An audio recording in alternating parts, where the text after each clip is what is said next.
మీరు ఏ పనిలో ఉన్నను ఈ దేవుడి మాటలు ఆలకిస్తారని ప్రభు పేరట దేవునికి మేము మొరపెడుతున్నామండి. ఈ భూమి మీద మానవుడు జన్మించిన మొట్టమొదటి మనిషి కాడించి ఈ క్షణం పుట్టపోయే బిడ్డ వరకు మనమందరం పాపులమని పరిశుద్ధ గ్రంథం బైబిల్ చెప్తుందండి. ఏలయనగా ఏ భేదము లేదు, అందరూ పాపం చేసి దేవుని అనుగ్రహించు మహిమను పొందలేకపోతున్నారని బైబిల్ చెప్తుందండి. మనం అనుకుంటామండి మనం ఏ పాపం చేస్తలేదని. నిజమైన దేవుణ్ణి తెలుసుకోపోవడమే పాపం అండి. ఆ యొక్క దేవుణ్ణి తెలుసుకుంటే, ఆ యొక్క నిజమైన దేవుడి యొక్క గుణలక్షణాలు తెలుసుకుని ఆ నిజమైన దేవుడు ఎవరని మనం తెలుసుకుంటే పరిశుద్ధ గ్రంథం బైబిల్ చెప్తుందండి, నిజమైన దేవుడు యేసుక్రీస్తు ప్రభువు అండి.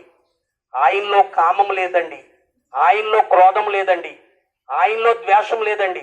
ఆయనకి ఈ ప్రాంతము ఆ ప్రాంతము, ఆ దేశము ఈ దేశమని లేదండి. సమస్త మానవులు, ఈ ఆకాశము క్రింద ఈ భూమి మీద ఉన్న సమస్త మానవులు నా బిడ్డలే అని చెప్తున్నారండి యేసు ప్రభు వారు.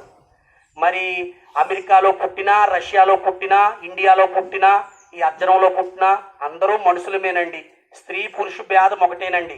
మానవులంతా సమానమని చెప్తున్నారండి దేవుడు. మరి ఆ పాపం పోవాలంటే ఏం చేయాలండి? మనము కొంతమందికి బట్టలు ఇచ్చేస్తే పాపం పోద్దంటారా? అన్నం పెట్టేస్తే పాపం పోద్దంటారా? మన దగ్గర డబ్బు ఉందని పంచి పెడితే పాపం పోద్దంటారండి? మరి అలాగైతే పేదవాళ్ళు ఏం చేస్తారండి? మరి పేదవాళ్ళ దగ్గర డబ్బు ఉండదు, పెడతానికి డబ్బు ధనము ఉండదు, మరి పెడతానికి ఆహారం ఉండదండి.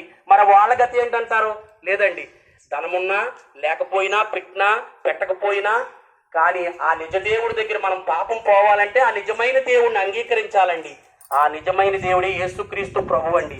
ఆయన కార్చిన రక్తం అండి ఈ ప్రపంచ నడిమధ్యన ఆ ఇశ్రాయేలు అనే దేశంలో ఆ కన్యకు, ఆ మరియమ్మకు జన్మించాడండి యేసు ప్రభు.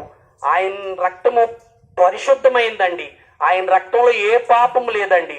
ఆయన రక్తంలో ఎవరైతే కడగబడతారో, ఎవరైతే ఆయన విశ్వసించి నమ్మి రక్షణ పొంది యథార్థంగా బ్రతుకుతారో వారికి నిత్య జీవం అండి. ఆ జీవం శాశ్వతమైందండి. 100 సంవత్సరాలు 1000 సంవత్సరాలు కాదండి. అక్కడ సావు పుట్టుకలు ఉండవండి, అక్కడ బాధలు, డాక్టర్లు, వైద్యాలు ఉండవండి. శాశ్వతమైన జీవం అండి. చూడండి, మానవులుగా మనకే కొంత చట్టం ఉందండి. మనం ఏదైనా తప్పు చేస్తే ఇక్కడ పోలీసులు అరెస్ట్ చేస్తారు, కోర్టులో పెడతారండి. మరి అలాంటిది సర్వ సృష్టిని సృష్టించిన సృష్టికర్తకు చట్టం లేదంటారా?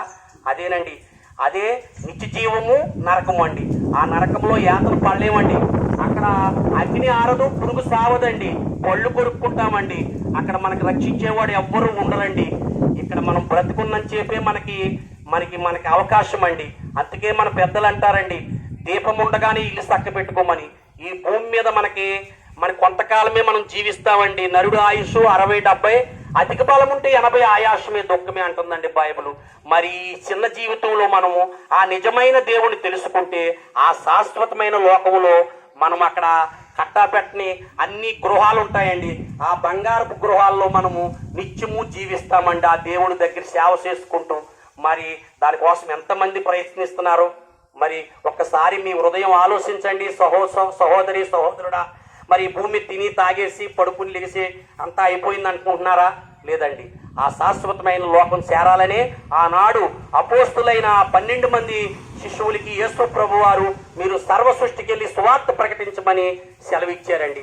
ఆ ఆజ్ఞ ప్రకారమే మేము ఈ గ్రామం వచ్చామండి. మీ అందు ఏది ఆశించి రాలేదండి. ఇక్కడ మేము కూడా మీకు మళ్ళీ పనులు చేసుకుని ఏదో 150 సంపాదించుకునే వాళ్ళమేనండి.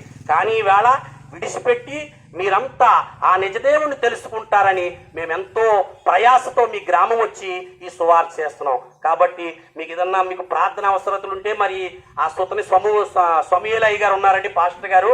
ఆ మందిరానికి వెళ్ళండి, అక్కడ ప్రార్థించండి.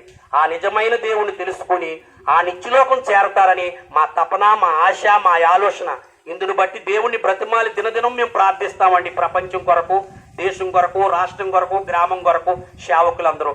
కనుక ఆ నిజమైన దేవుని తెలుసుకుంటారని, ఆయన నమ్ముతారని, విశ్వసిస్తారని ప్రభు పేరట మనం చేసుకుంటున్నాం. ఆమేన్. తండ్రి, దయగల తండ్రి,